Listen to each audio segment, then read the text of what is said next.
Ebisugaoka, or at least Hinako's horrifying version of it, is host to a number of bizarre, terrifying, and often repulsive monsters. Some of these monsters are even literally gods.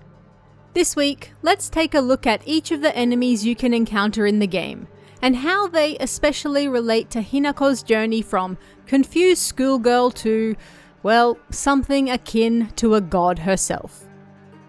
Kashimashi. A monster that appears to be lumps of flesh stitched together. It approaches with an unsettling smile when it catches sight of me. Starting with the Ebisugaoka monsters, this is the first enemy we encounter in the game, and she kind of sets the tone for what this story is going to be. You don't need a degree in psychology to look at this woman who appears to be a blind, naked mannequin stitched together from various parts, who swings around a kitchen knife to see what she represents. It's also right there in its name. Kashimashi is a word meaning noisy or boisterous, and the kanji for this word uses the character for woman 3 times. The insinuation, of course, being that a group of women are noisy. When Hinako sees the Kashimashi, she wonders if they're lashing out at her because they want her to feel the same pain as them. These faceless women, stripped of their identity, screeching and attacking with kitchen knives. Some of them even drop their faces entirely when you attack them, leaving them literally faceless and unidentifiable. These creatures represent Hinako's fear of growing up and getting married, becoming yet another nameless, faceless wife, losing her identity as she becomes nothing but an extension of her husband, someone who has the power to cause her all sorts of pain. They move like mannequins under the control of someone else. And that loss of control and independence is something Hinako massively fears losing. Ayakakashi. A moving scarecrow, or at least a monster that pretends to be a scarecrow. It's dressed in old clothes and looks like a crucified corpse from far away. We can find these creepy creatures all around the fields of Ebisugaoka and also in the school. They're dressed in school uniforms and sport creepy masks that resemble no masks. Their name comes from a combination of 2 words, Kakashi, which means scarecrow, and Ayakashi, which these days is a general term for monsters or strange creatures. Interestingly, it's also a specialized term for the no masks that represent spirits and monsters in particular. We discover throughout the game that Hinako got lost in the fields of Ebisugaoka as a child. These fields were full of scarecrows, and being entirely lost and helpless honestly traumatized her. This was made worse by the fact that numerous adults also didn't help her, leading to quite a bit of distrust with them as she grew older. As such, these creatures represent not just her fear of being lost and helpless, but also that adults cannot be relied upon or trusted to help. The only thing you can rely on is yourself. There's also one more interesting source of inspiration for these creatures, and it's revealed in another note that mentions, "It appeared one sweltering summer day, deep within the crop fields, dancing a most peculiar of dances, like a ripple of hot air. People warned not to let one's gaze settle for too long upon its bizarre figure." If you're a Japanese creepypasta fan, this should immediately bring to mind images of kunekune, the bizarre creature that's said to often haunt rice fields and looks like something swaying back and forth in a strange, peculiar manner. It's hard to have a bizarre creature haunting rice fields in this day and age and not have it at least reference kunekune somehow, after all. Ara-abare. A giant, repulsive lump of flesh that is filled to the brim with a maniacal anger. As Hinako tells us in her journal, This guy is basically a huge lump of exposed flesh. A walking mouth on legs, with various internal organs poking out of it, and a very large knife making up one of its arms. The abare part of its name means to act violently in Japanese, and when you see it lumbering at top speeds at you and wildly swinging its knife around, it's not hard to see how it got its name. Several of the monsters in the game were named with repeating sounds on purpose, but in this case the ara from the start of its name can also mean something like wild or raw, or even something defective. It's a name that works on various levels. The Ara-abare is basically the common form of Hinako's father as a boss. It represents her fears of the violence that men are capable of, and her particular trauma from that time her father threw a large knife at her.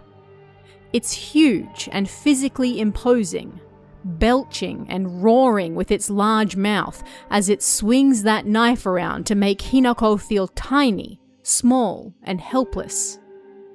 It's also interesting to note that this creature is covered in several flowers.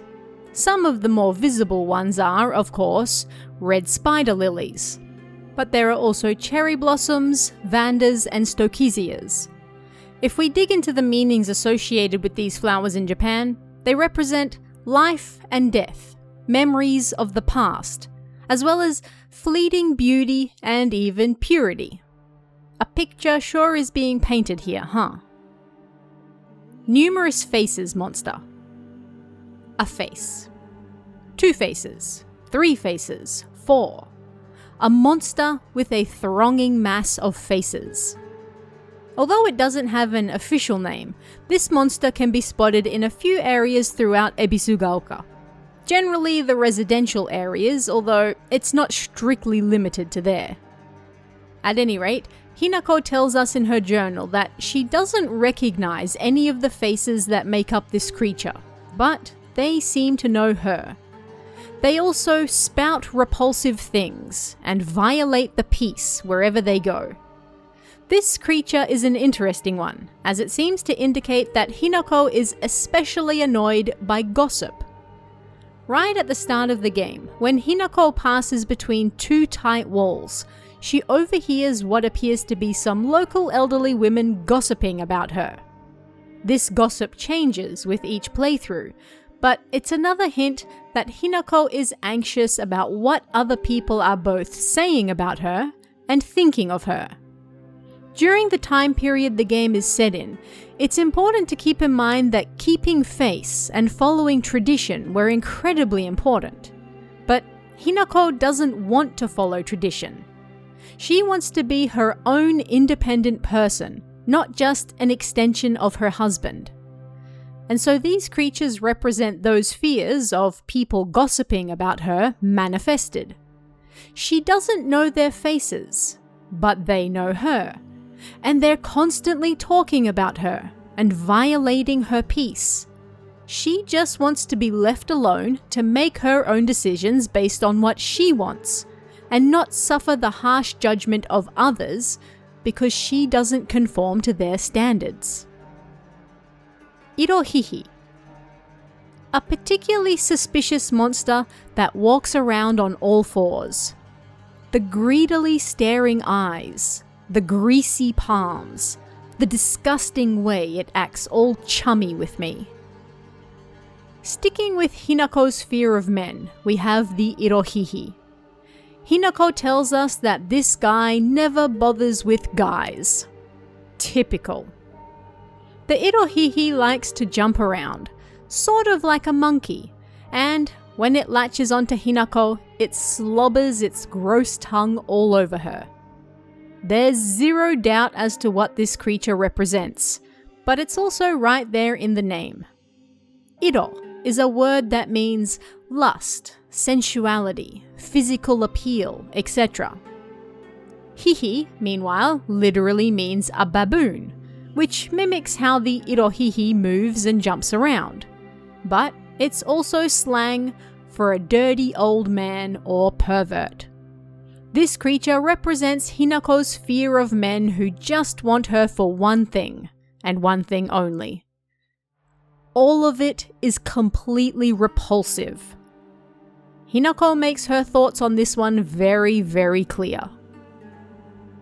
Cyst Monster. A monster covered in swollen, skin-crawling mounds. As each one pulses, it spawns more and more horrors.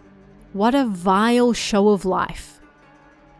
This is another monster that doesn't have an official name, but it's quite obvious what it represents and means to Hinako. And it's apparently such a huge fear to her that variants of it appear in both Ebisugaoka and the Dark Shrine. This creature is basically a living birth machine, sporting numerous legs and female appendages that are covered in cysts and gore. Oh, and it also continually spawns new enemies, spitting them out with horrifying regularity. This is Hinako's fear of motherhood and childbirth, taking form right in front of her. Filthy, foul, and repulsive. The wonders of birth do not apply to this. Hinako could not be more clear with her thoughts on this matter. Throughout the game, we discover that Junko, Hinako's sister, had a rather rough pregnancy. She suffered horrible morning sickness and was constantly vomiting. Hinako also mentions that she appeared to age decades overnight. Seeing the physical changes her sister went through while pregnant was apparently enough for Hinako to want to remain child-free for life. Something both sides of this divine war try to take advantage of.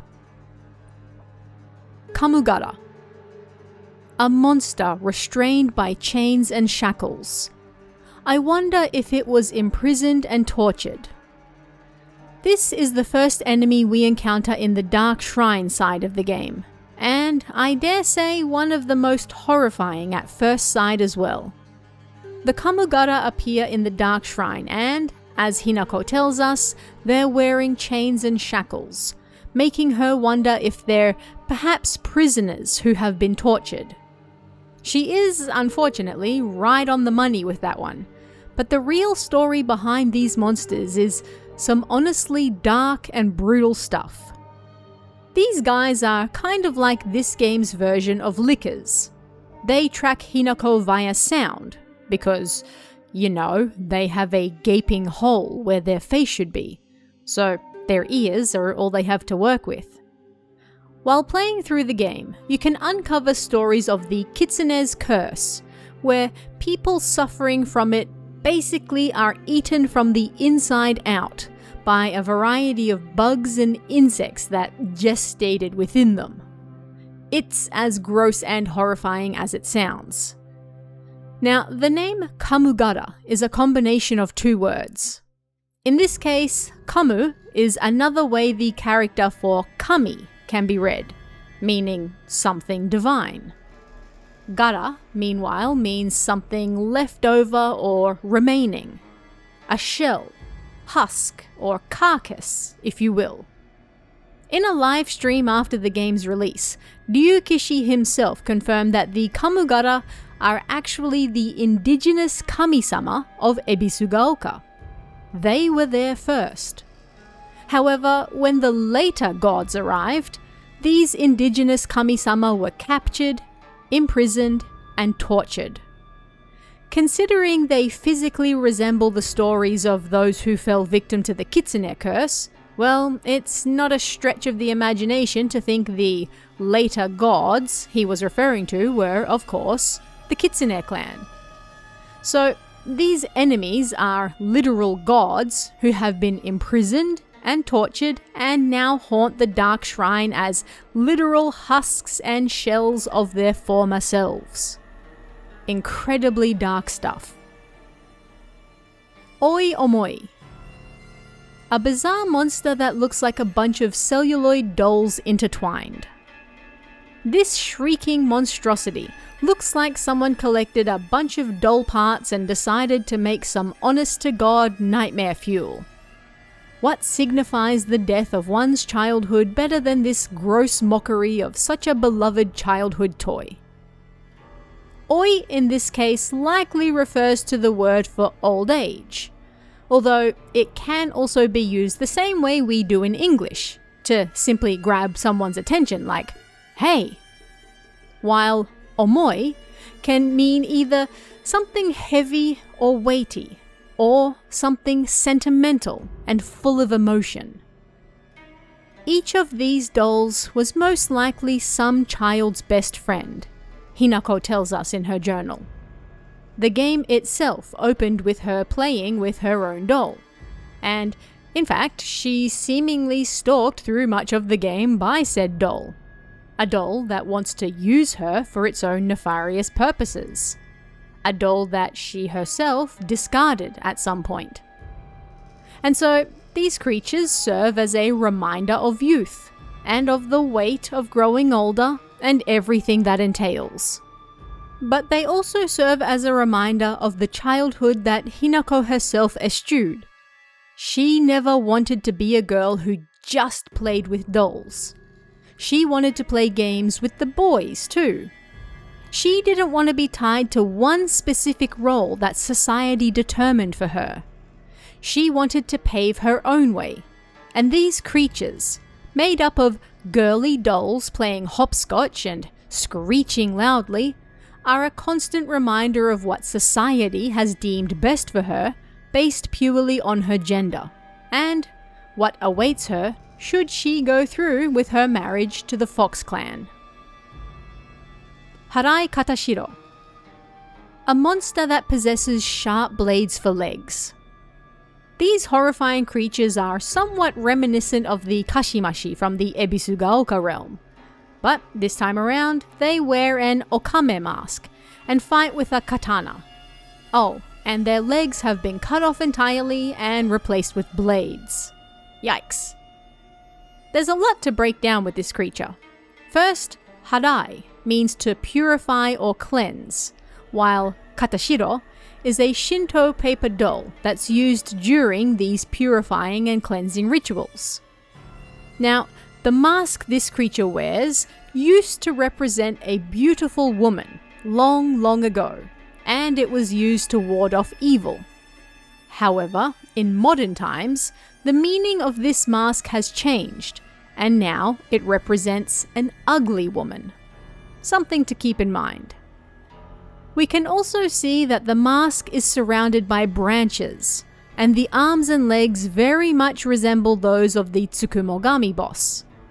However, we can see numerous lengthy scars running down the length of this creature's body that indicate that its insides were removed. They once again match with a ritual that the Fox clan used to carry out, where they sacrificed young maidens to the water dragon.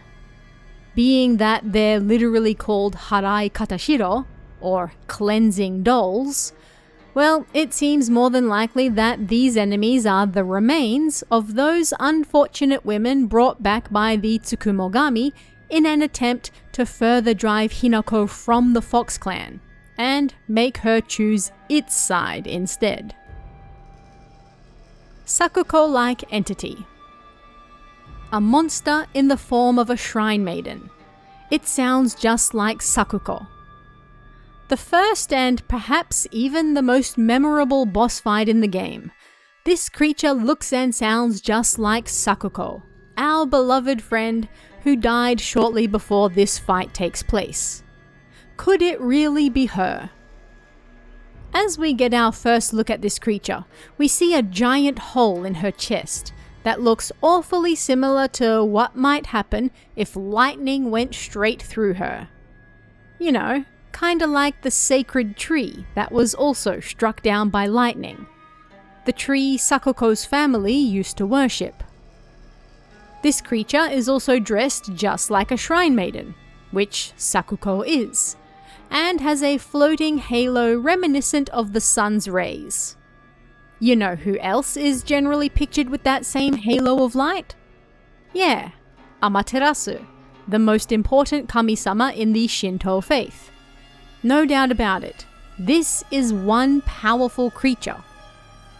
And unlike the other boss fights, the Sakuko-like Entity spends much of her time espousing how she's here to save Hinako, how Hinako is being led astray, and how she shouldn't be here. It would appear that regardless of what is actually happening here, and regardless of what Hinako herself is seeing, there is indeed at least a little of the real Sakuko inside this creature. In fact, from your second playthrough onwards, you can see a scene if you visit Sakuko's shrine, where she's clearly dancing inside before she disappears in an explosion. An explosion in the chest area that suspiciously matches the giant hole she has. Could this really be Sakuko herself, taking shape the best she can inside the Fox Clan's Dark Shrine realm, with the help of the Tsukumogami, to save Hinako? It's hard to argue against it, and in the end, she's also the only boss that Hinako technically never defeats. Instead, it's up to Fox Mask himself to appear and banish her, with great effort, from his own realm. Rinko-like Entity. A monster that has taken the form of a head priest. It sounds just like Rinko.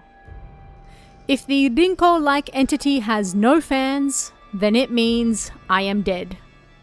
Thematically and visually, this is my personal favorite boss fight in the entire game, and the symbolism is literally dripping everywhere.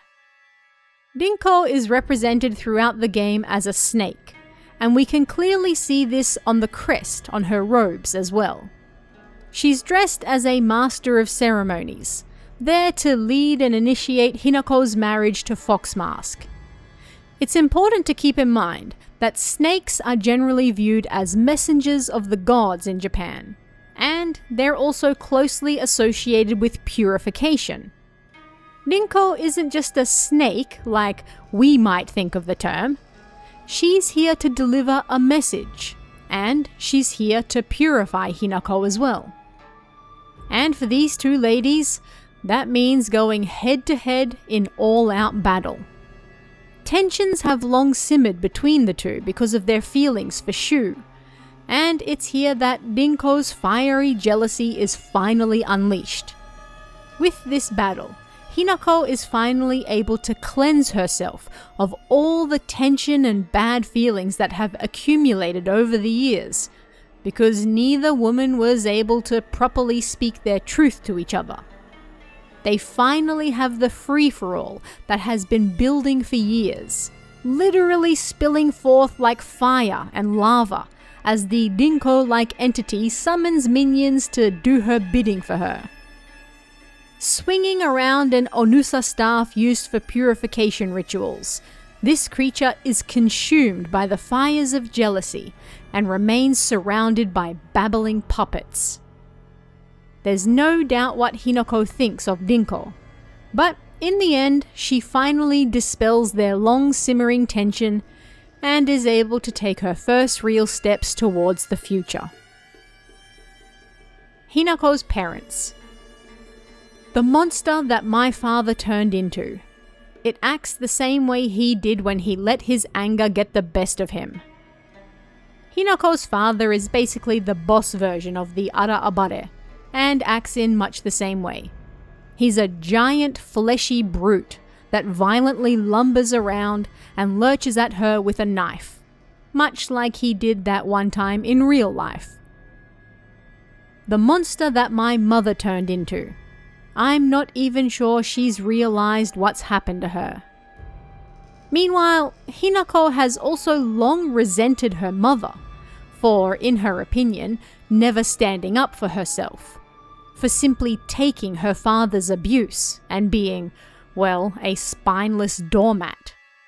This part is shown literally when Hinako's mother turns around and we see she literally has no spine. Flowers also cover her eyes, symbolizing her blindness to everything taking place within this troubled family. Once again, Hinako must battle her parents to sort out her traumatized feelings and preconceived notions of marriage.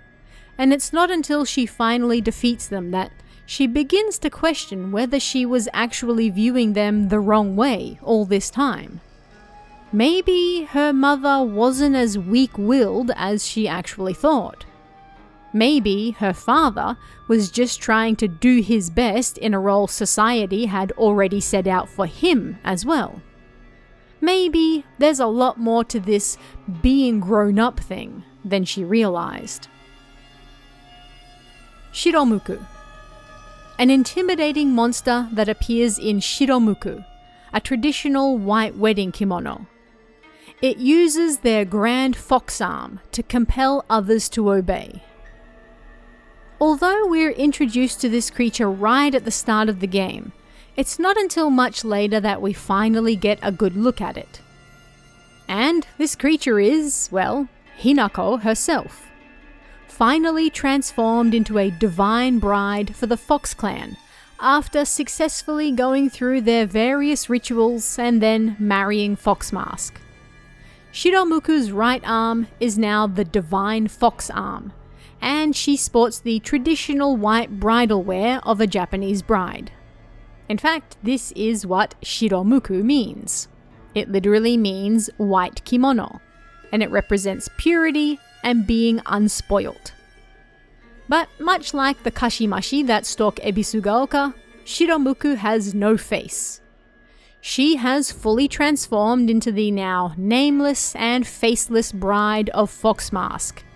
She is merely an extension of him, and no longer an independent person with her own mind, feelings, and goals. She exists only to serve the Fox clan. She is Hinako's fear of marriage personified, right there and trying to kill her. Tsukumogami. A large monster that is like the statue of an Ashura. It wields an array of terrible weapons with its multiple arms. In Japanese folklore, Tsukumogami are a type of yokai. They're generally objects that have gained a soul after existing for 100 years, although the number doesn't have to be exact. It's mostly a stand-in for surviving for a long time.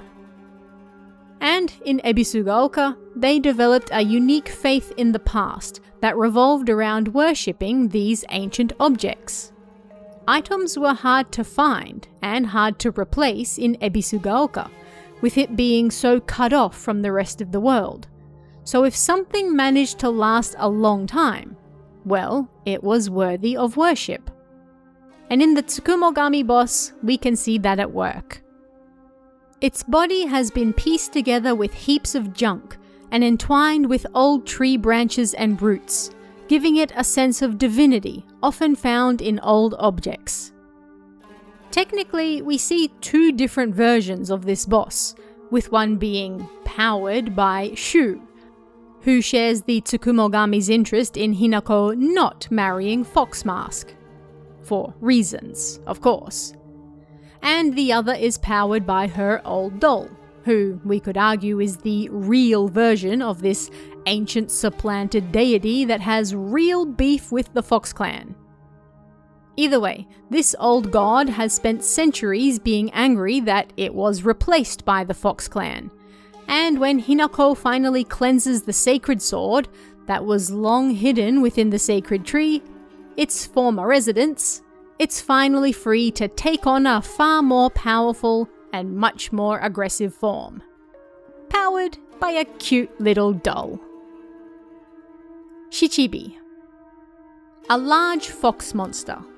Ferocious and agile.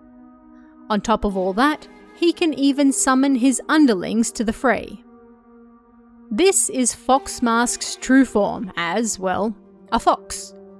Although he was born an illegitimate child of the Tsuneki clan, he was possessed by his ancestor, Kyubi, as a child, and this got him promoted and fast-tracked to heir. Thanks to the Fox clan's curse, young Kotoyuki grew up obsessed with Hinako, thanks to her rare special blood type, and he dedicated his life to becoming the best man he could possibly be for her. While his ancestors tended to just kidnap their brides and force them into marriage, Kotoyuki wanted to do things in a little more modern fashion. He wanted Hinako to actually be with him because she wanted to, and not force her into marriage. But if you reject him, you finally see his true form. Shichibi means 7 tails, and his 7 tails, instead of 9, show his youth and immaturity. But Hinako also points out that he's covered in putrid festers. These symbolize Kyubi's possession, and once you defeat him, these festers disappear and Shichibi's coat returns to its normal, beautiful golden luster. Kyubi. A large fox monster possessing 9 tails. And finally, the menace himself. The guy arguably behind all of this. Kyubi, the ancestor of the Fox clan, who came to Ebisugaoka all those years ago and kicked the deity who would become the Tsukumogami to the curb, imprisoned and tortured all the other indigenous deities, and set up his family to rule over the village for generations to come. What a guy, am I right? Kyubi means 9 tails, and of course only the longest lived and most powerful of foxes can grow 9 tails. He is the true strength and power behind the Fox clan, and the guy pulling all the strings behind the scenes to make sure that they stay in power. Which means he's also the guy behind all their horrifying traditions, like spiriting away young women and then sacrificing them to the water dragon. And visually, Kyubi stands in literal dark contrast to his descendant, Shichibi. Kyubi's coat is not gold, but rather black, and his eyes are a cold, piercing bright blue, the opposite of Shichibi's warm, fiery red. This guy will do whatever it takes to remain in power. This entire game exists because of his brutality. But what did you guys think of this one? Which was your favourite or least favourite enemy? Don't forget to check out our Silent Hill F playlist if you're looking for more content. You can find that link in the comments below, and if there's any other lore or mysteries you'd like to see me cover, let me know in the comments below as well. Thanks guys, and I'll see you again next time.